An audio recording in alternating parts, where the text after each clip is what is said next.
Hey, welcome back to the channel, everybody. And today we're going to be looking ahead to Thursday's League Cup quarter-final tie of Spurs v Man United, and looking ahead to what we think might happen, possible team selection, etc. And as we know, both teams now are coming into this game on Thursday off the back of two really good wins.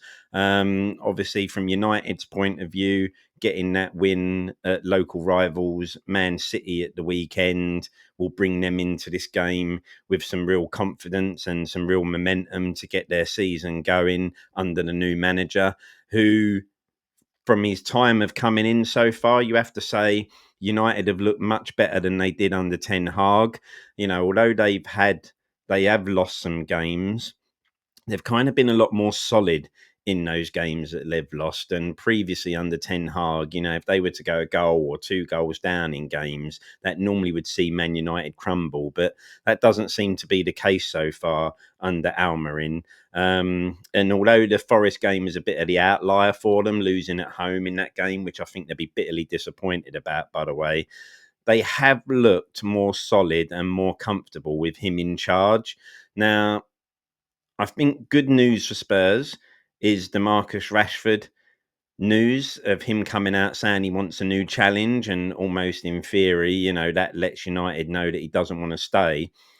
But ultimately, I think that kind of works in our favour in this game, because I think this would have been a game, especially the way that Spurs play, leaving the space out wide. This could have been a game that Marcus really sort of flourished in. And he has in the past come to kind of haunt us with his pace and goal scoring ability. So I think that kind of works in our favour that he'll be out.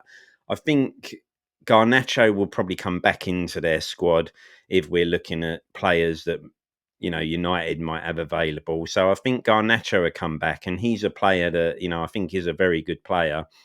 And obviously, we know there might have been issues where he may not have been training as well as United wanted him to, but I think that's just kind of waking him up a bit. So he'll be back in their squad. Whether he starts or not's a different thing.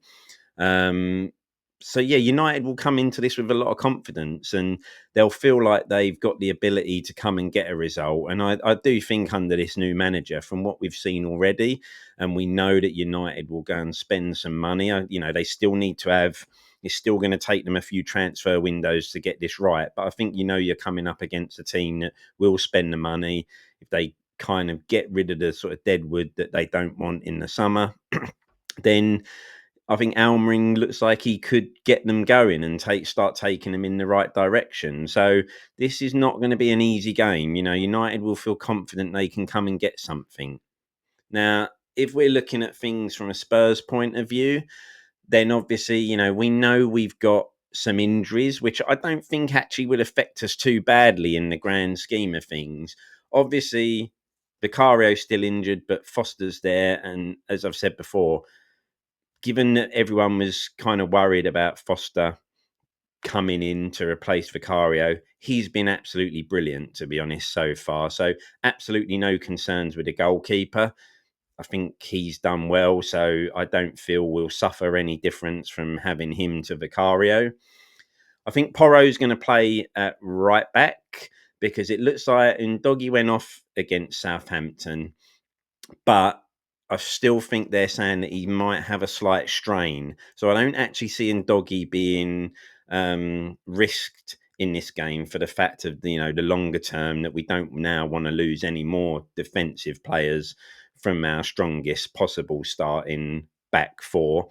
So I think Spence will start at left back in this game. So Porro right back, Spence at left back. Then obviously we know we don't have the options. It'll be Dragusin.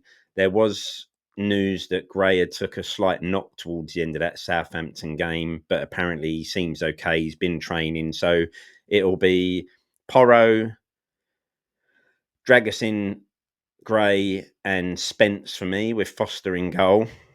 Now, Basuma's back from his ban, but obviously Bentancur is still suspended. And although people were talking about Bergvall after that Southampton game, like, the second coming of Luka Modric, as I've said before, when, it's massively too hyping him up for what happened in that performance. I think with Basuma coming back, and there is news that Solanke had a knock. And although he might train today on Wednesday, not too sure whether again Ange would actually want to risk him too much and lose another key player from the side. So I think, given that news, I think Basuma will come in. I think Sarr plays, and then I think it'll be Maddison again in midfield. And I think the front three will be Kulichevsky on the right hand side, Son up top as the forward, and then either, then it's a take your pick between Johnson and Werner on the left hand side. Neither of those two players fill me with any confidence or any joy that they'll be picked, because both are two of the most ineffective wide players I think we've seen. As I say, Johnson, yes, he has a knack of getting in at the back post sometimes and putting the ball in the back of the net from 2 yards. But if you give him the ball and say to him, go take your defender on, he offers you nothing in that capability. So the left hand side wouldn't fill me with joy. I see Johnson getting the nod ahead of Werner, obviously, given what's gone on with Werner, and Ange kind of coming out and being very critical of him, which I think ends Werner's time at the club. And obviously, no one's going to be sad about that. But I still, again, I've said before, I think it was weak management from Ange to come out and pick on him when other players have been just as bad, to be honest, when they've played for the club. So that's, for me, is the lineup.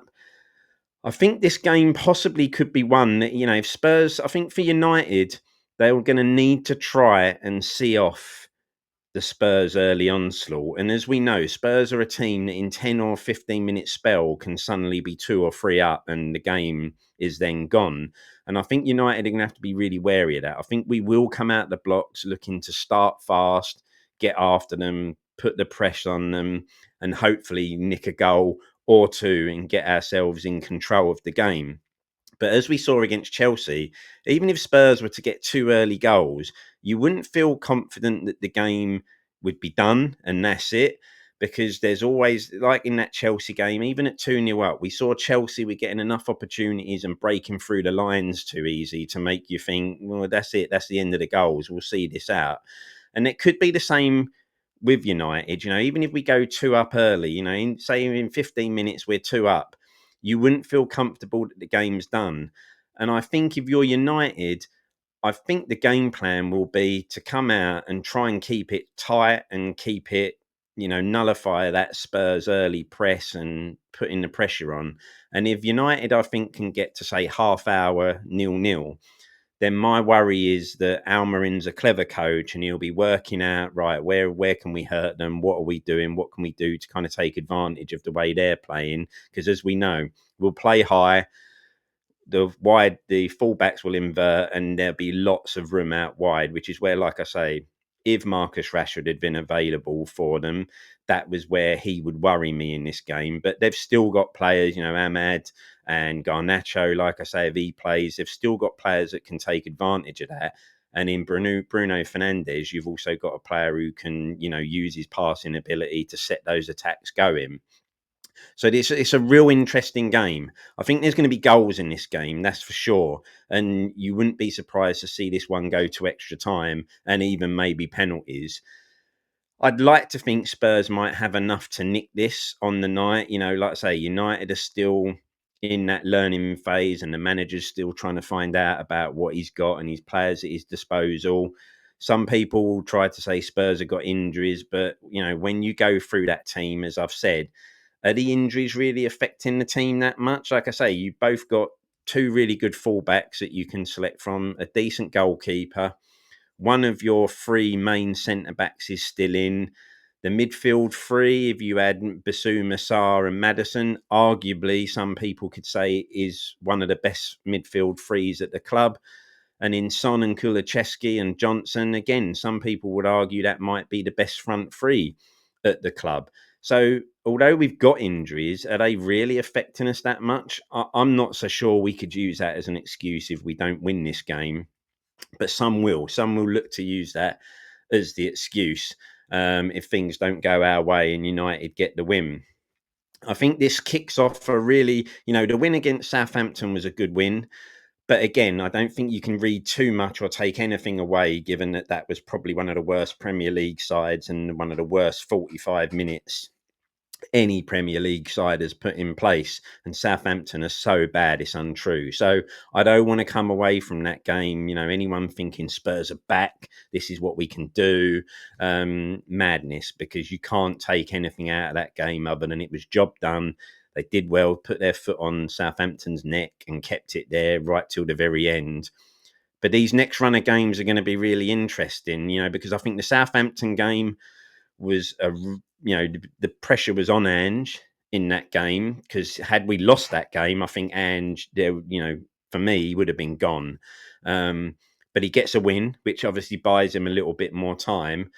But if we were to lose Thursday, then Liverpool come, and if you were to lose that one, and then Forest away, and that is going to be a real tough tie where we'll find out a lot more about some of the players and Ange in that game.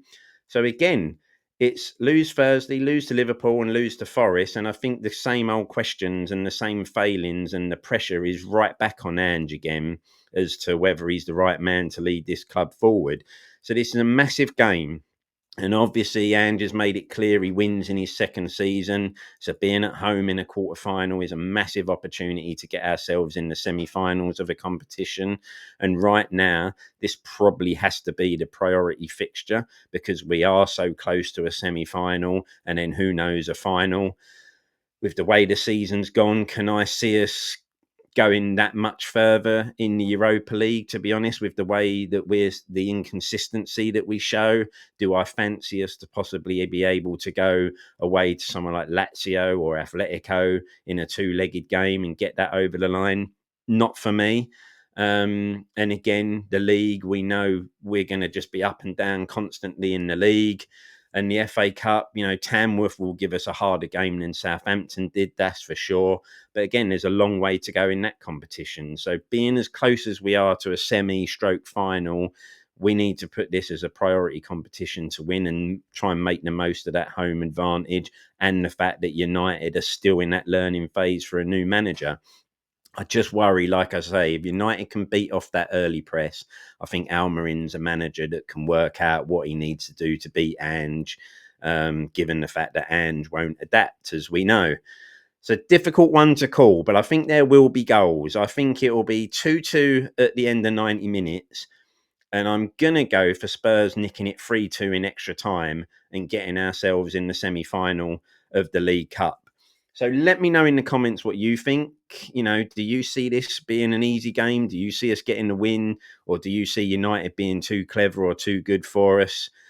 Hit the like and subscribe button as well, people. It is free, doesn't cost anything. And as always, make sure you subscribe to Spurs Kings TV as well. We'll be back, obviously, after the United game with a match review and discussing everything that's gone on the night. As always, come on, you Spurs. We'll see you on the next one.